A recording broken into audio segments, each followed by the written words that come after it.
tiada lain karena agama Islam ini adalah agama yang mudah, agama yang simpel. Jadi sudah terjawab. Kalau ada yang memberikan kesan atau mengajarkan Islam yang sulit, yang memaksakan kehendak, yakinlah pasti dia bukan ajaran Allah, pasti dia bukan ajaran yang disampaikan oleh Nabi Muhammad SAW. Nah, makanya tolong adik-adik jangan mau percaya, mau dia dibilang ustadz, kiai, habib, mengatasnamakan agama lalu mengadu domba di antara kita. Astagfirullahaladzim. Itu jauh dari apa yang diinginkan oleh Allah Subhanahu wa ta'ala. Jadi secara sederhana saya ulangi, bahwa Allah ingin menciptakan kita dua hal tadi, untuk beribadah dan untuk menjadi mandatarisnya Allah. Makanya nanti kita akan ditanya nanti sama Allah, apa yang telah kita lakukan, apa yang telah kita kerjakan, nanti akan dihisab. Pesan Allah sekaligus permintaan Allah. Apa kata Allah? Wa ta'awanu 'alal birri wat taqwa. Jadi ini ceritanya ini Pak Catur, ada yang nanya, Ustadz, pendapat Ustadz mereka yang mati bom bunuh diri itu mati syahid enggak? Saya bilang coba kita kembali, kebetulan yang nanya ini orang Islam. Perintah Allah, bekerja samalah kalian dalam dua hal. Pertama dalam al-birru itu kebaikan, ini dalam hubungan sesama. Yang kedua takwa, yaitu hablum minallah. Jadi kita diminta untuk bekerja sama dalam kebaikan, hablum minan nas, dan dalam takwa, hablum minallah. Dan ayat ini mendahulukan hablum minan nas sebelum kita hablum minallah. Nah ini.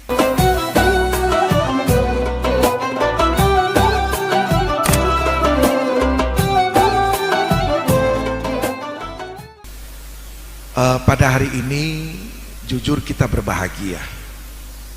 Kenapa kita berbahagia?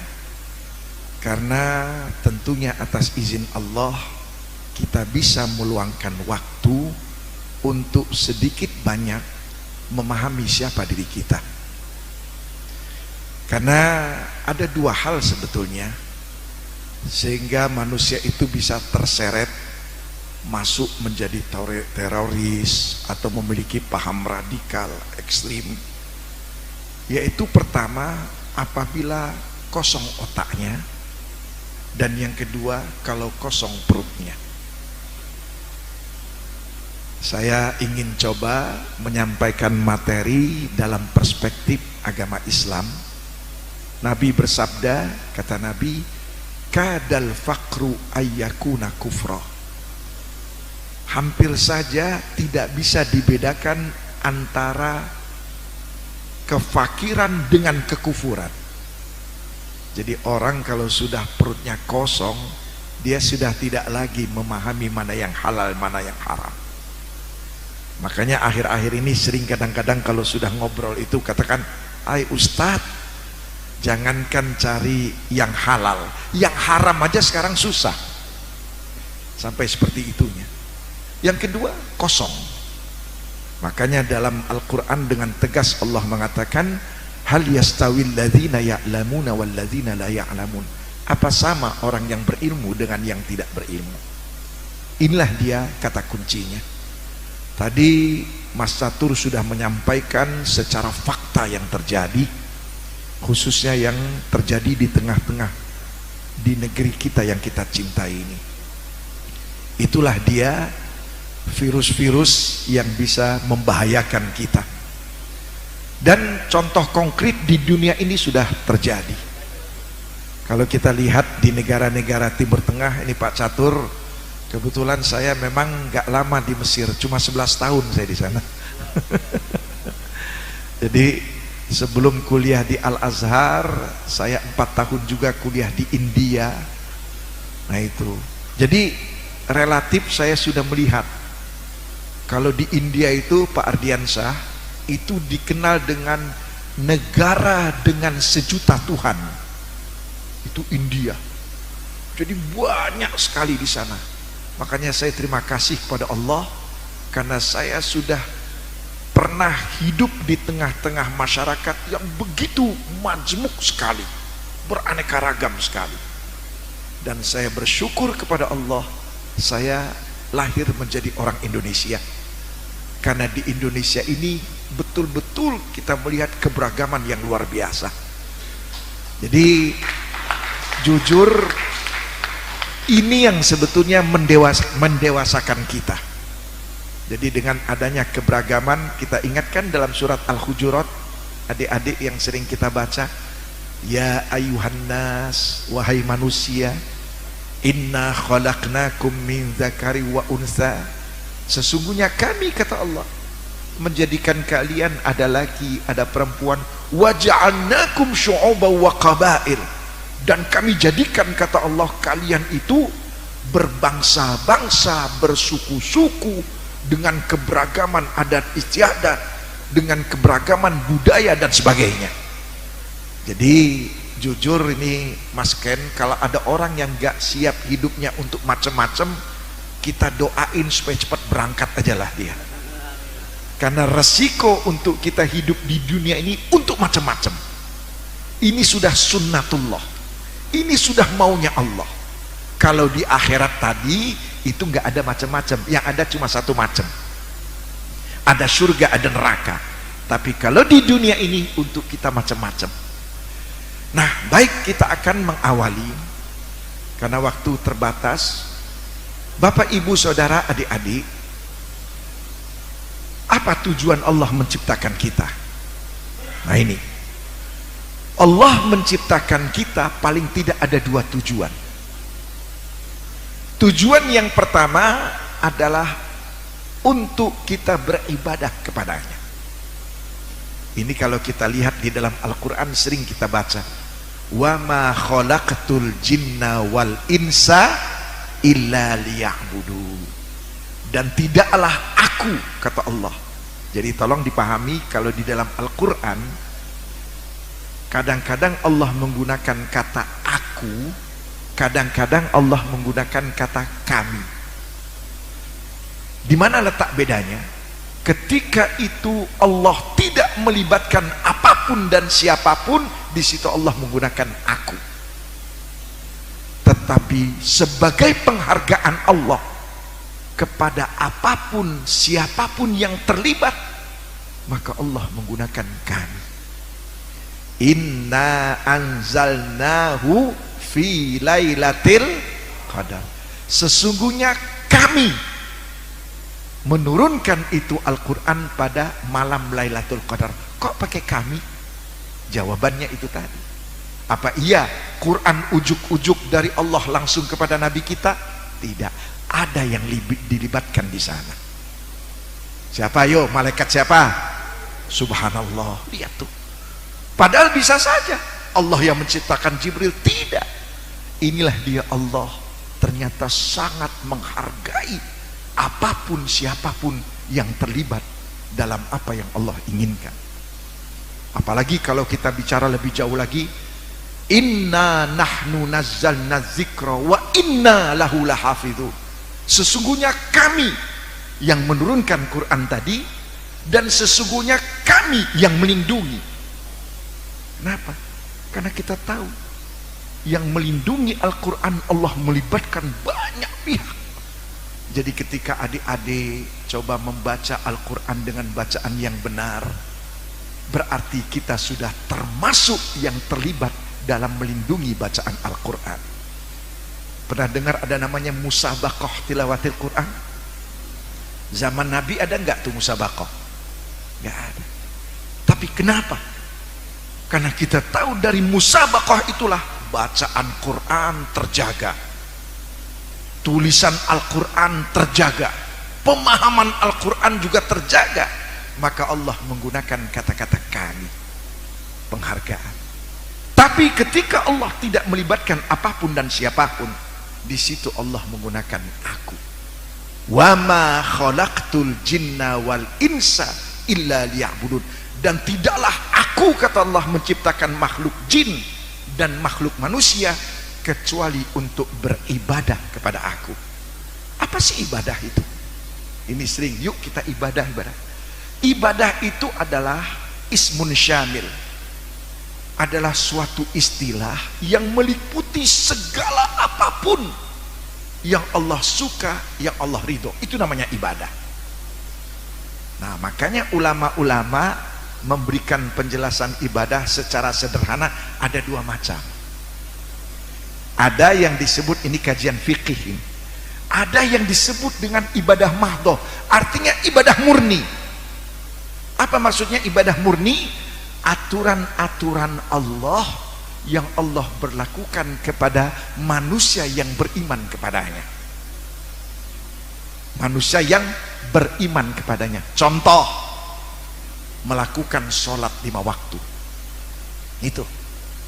Itu hanya Allah berlakukan kepada yang beriman. Nah, untuk masalah ibadah yang murni ini, adik-adik tolong dipahami, jangan ditanya-tanya kenapa dan kenapa. Karena di situ Allah ingin mau tahu siapa yang beriman, siapa yang tidak.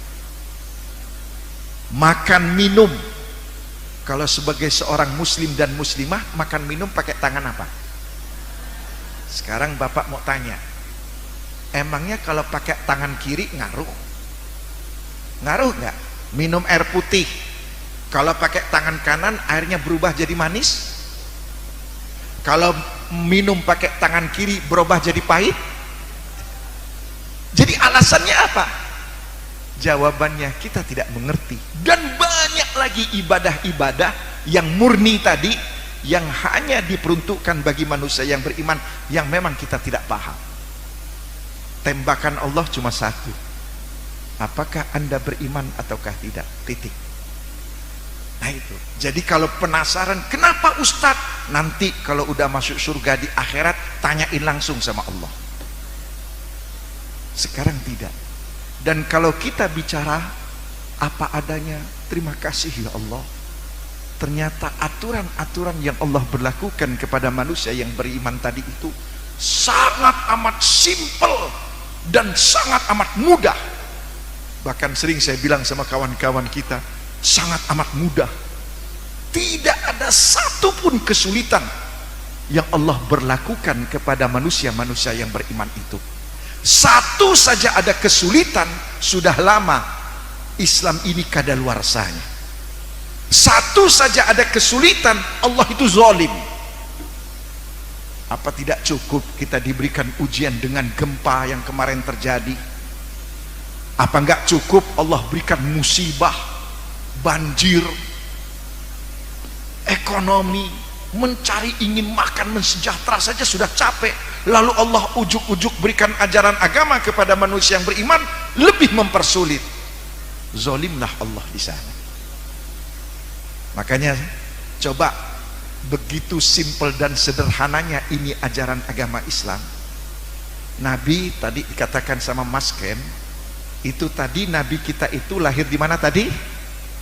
Di Mekah.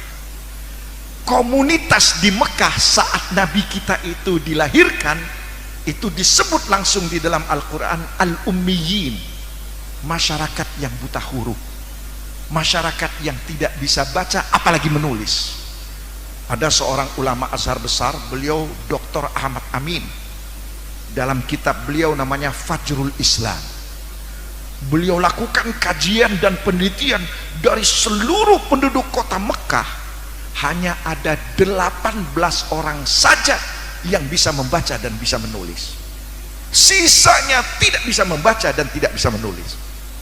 Nih kalau mau tahu, pertanyaannya, pada saat Nabi kita mulai memperkenalkan itu ajaran Allah, ajaran Islam, ternyata subhanallah mereka bisa mengerti dan mereka bisa paham.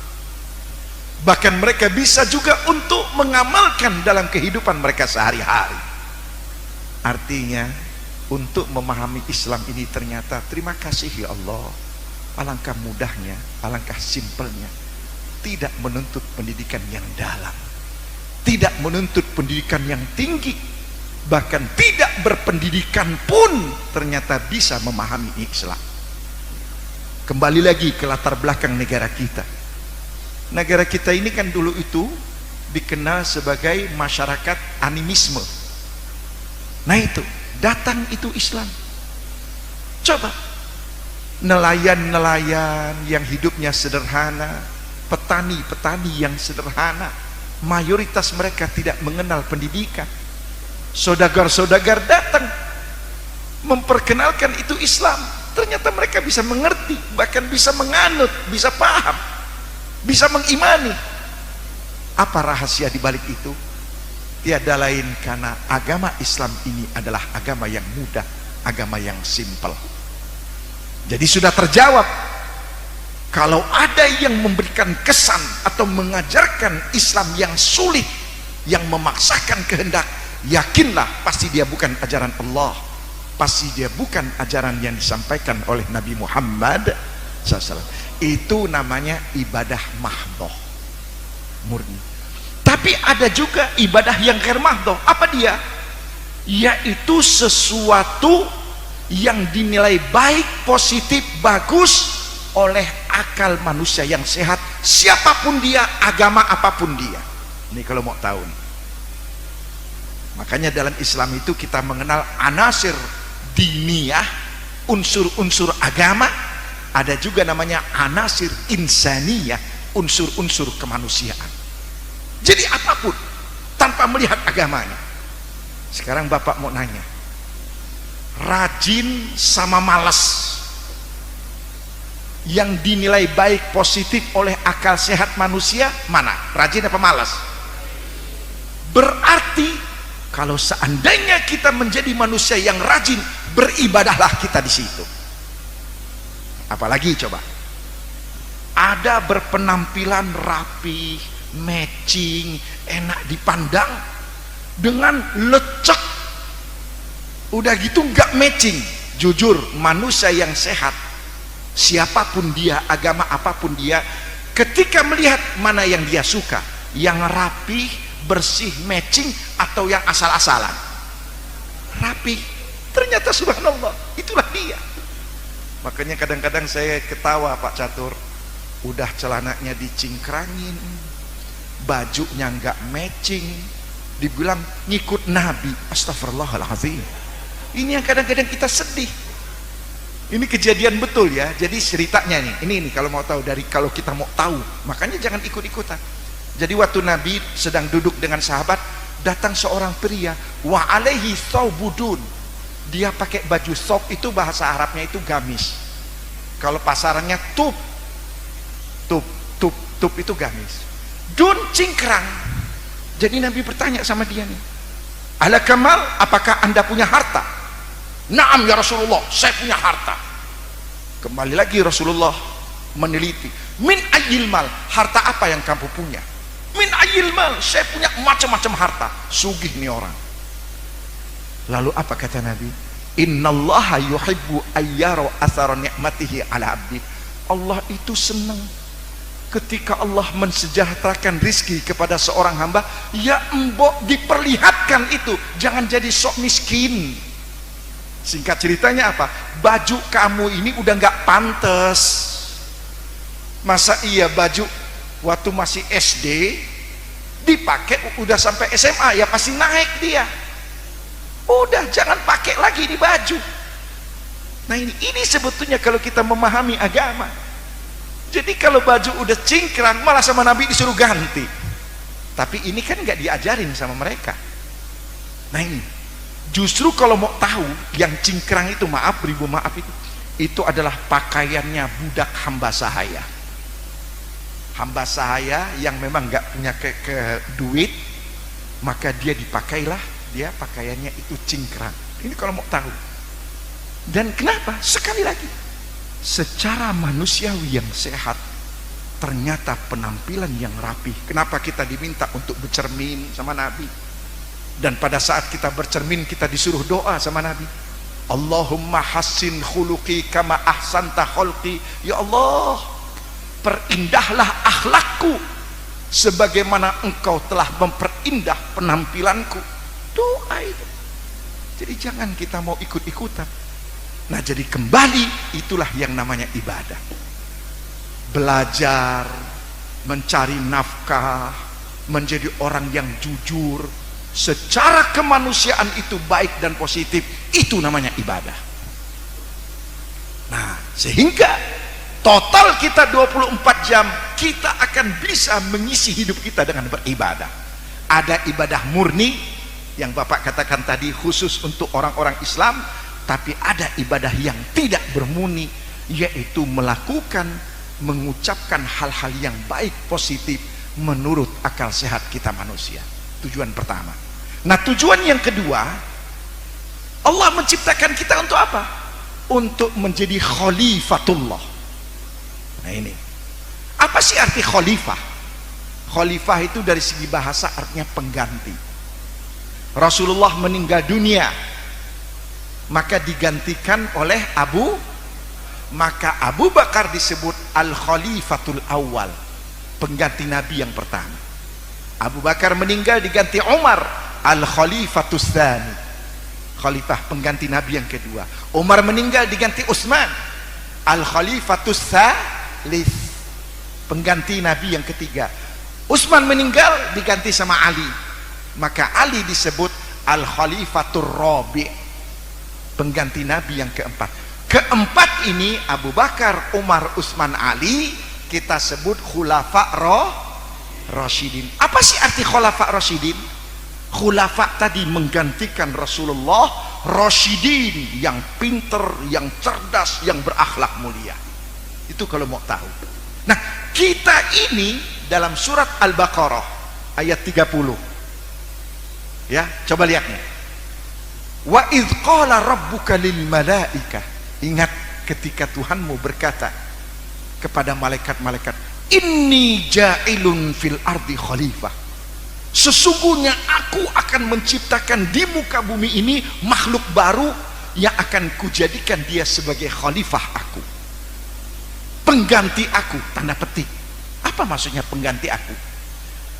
Adik-adik, bapak ibu, kehidupan di dunia ini sebelum adanya manusia, yang ada adalah hukum rimba. Kalau bahasa malaikat itu apa? Yufsidu fiha, yang ada itu merusak. Yasfiqud dima, saling menumpahkan darah. Saya pernah nonton di TV ini Pak Ardiansyah, ada ular makan ular. Itu yang ada. Kalau misalnya maaf, ada hewan itu dia ingin melampiaskan biologisnya, berantem dulu dia dengan sesama. Yang menang dia yang berhasil mendapatkan tubuh betina. Tahan luka-luka, bahkan tahan sampai mati. Ikan cupang coba, sama-sama ikan. Coba kalau sekatnya dicabut, udah. Itulah dia kehidupan yang ada, hukum rimba yang ada. Nah, Allah ingin menciptakan di muka bumi ini bagaimana hidup itu menjadi rukun, menjadi damai, menjadi harmonis.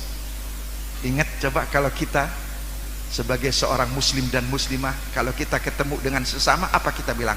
Assalamu. Tahu nggak apa arti assalamualaikum? Keselamatan untuk Anda, kedamaian untuk Anda. Lalu kita jawab apa? Waalaikumsalam, bagi Anda juga keselamatan, bagi Anda juga kedamaian. Ini hal yang sangat prinsip sekali. Bahkan kenapa itu disebut Islam? Islam itu dari kata-kata salimah, selamat. Inilah dia. Jadi bagaimana dunia kehidupannya yang tadi hukum rimba, perang sesama, berantem berkelahi, menumpahkan darah, Allah ingin merubahnya. Dan siapa yang Allah tugaskan untuk merubah kehidupan dunia menjadi harmonis, rukun dan damai? Jawabannya, itulah dia makhluk baru yang kita sebut dengan manusia. Nah, makanya tolong adik-adik jangan mau percaya, mau dia dibilang ustadz, kiai, habib, mengatasnamakan agama lalu mengadu domba di antara kita. Astagfirullahaladzim. Itu jauh dari apa yang diinginkan oleh Allah Subhanahu wa ta'ala. Jadi secara sederhana saya ulangi, bahwa Allah ingin menciptakan kita dua hal tadi, untuk beribadah dan untuk menjadi mandatarisnya Allah. Makanya nanti kita akan ditanya nanti sama Allah, apa yang telah kita lakukan, apa yang telah kita kerjakan, nanti akan dihisab. Pertanyaan berikutnya, bagaimana ya Allah kami bisa beribadah dengan benar kepadamu? Bagaimana ya Allah kami bisa menghambakan diri kami untuk mengabdi, memakmurkan kehidupan di atas muka bumi ini? Bagaimana ya Allah untuk kami betul-betul bisa menjalankan khilafah, tanda petik, untuk menjalankan mandat yang kau serahkan kepada kami? Jawabannya, itulah mengapa Allah mengutus para nabi dan para rasul. Jadi dengan kata lain, diutusnya nabi dan rasul, termasuk nabi kita Nabi Muhammad sallallahu alaihi wasallam, adalah untuk apa? Untuk memanusiakan manusia. Jadi ketika seorang manusia itu maaf, dia tidak kenal dengan ajaran-ajaran Allah, dia tidak peduli dengan ajaran-ajaran Allah yang tadi disampaikan oleh Nabi kita Nabi Muhammad SAW, maka dia akan lebih buruk daripada hewan dan binatang. Surat Al-A'raf, apa kata Allah? Lahum qulubun la yafqahuna biha. Mereka punya hati, tetapi hatinya tidak digunakan. Walahum a'yunun la yubsiruna biha. Mereka punya mata, tapi matanya tidak digunakan untuk melihat mana yang benar, mana yang salah. Walahum adhanun la yasma'una biha. Mereka punya telinga, tapi telinganya tidak mau mendengar mana yang baik, mana yang buruk. Ulaika kal an'am. Mereka itu tak ubahnya seperti hewan binatang. Balhum adol, bahkan lebih buruk daripada binatang. Adik-adik pernah melihat kucing di rumah? Ada yang punya melihara kucing? Coba sekarang kita ambil tuh apa, misalnya tulang ikan, kita sebarin, tek, tahu nggak akan rebutan di situ. Jadi kalau sudah dahulu dia makan, tet, yang lain nunggu pakai garuk-garuk. Nah itu, begitu dia itu udah kenyang, ditinggalin, maka datanglah yang baru. Coba lihat, kucing aja dia disiplin. Ini kalau mau tahu, ini enggak gara-gara antri BLT, bantuan langsung tunai, desek-desekan, astagfirullahaladzim. Ini, itulah dia yang namanya kita manusia. Apalagi coba tawuran, nggak ada sebab yang sepele, tiba-tiba terjadi tawuran. Apa yang terjadi? Apalagi misalnya udah kaya masih mau nilep. Kucing saja kalau dia misalnya dia udah kenyang, coba kita sodorin, nggak mau dia. Ini uangnya sudah banyak masih juga doyan, masa bodoh dengan yang lain. Jadi terima kasih ya Allah, ternyata memang ada manusia yang lebih buruk daripada binatang. Karena itu kita berharap, mari kita manusiakan diri kita. Dengan cara apa? Kenalilah ajaran-ajaran Allah yang rahmatan lil alamin. Terakhir, pesan Allah sekaligus permintaan Allah. Apa kata Allah? Wa ta'awanu 'alal birri wat taqwa. Jadi ini ceritanya ini Pak Catur, ada yang nanya, Ustadz, pendapat Ustadz mereka yang mati bom bunuh diri itu mati syahid enggak? Saya bilang, coba kita kembali, kebetulan yang nanya ini orang Islam. Perintah Allah, bekerja samalah kalian dalam dua hal. Pertama, dalam bir, al-birru itu kebaikan, ini dalam hubungan sesama. Yang kedua, takwa, yaitu hablum minallah. Jadi kita diminta untuk bekerja sama dalam kebaikan, hablum minan nas, dan dalam takwa, hablum minallah. Dan ayat ini mendahulukan hablum minan nas sebelum kita hablum minallah. Nah ini, wala ta'awanu 'alal ismi wal 'udwan, dan jangan kata Allah kalian bekerja sama dalam dua hal. Apa dia? Yang pertama, dosa. Jadi jangan sampai kalau ada yang ngajak-ngajak kita, yuk kita teler bareng yuk, jangan mau ikut. Ini dosa. Yang kedua, udwan. untuk permusuhan, untuk kebencian. Jadi dua kata kunci ini kalau seandainya kita terapkan, berarti kita telah memanusiakan diri kita. Demikian, wallahu a'lam bisawab. Wassalamualaikum warahmatullahi wabarakatuh. Assalamualaikum warahmatullahi wabarakatuh.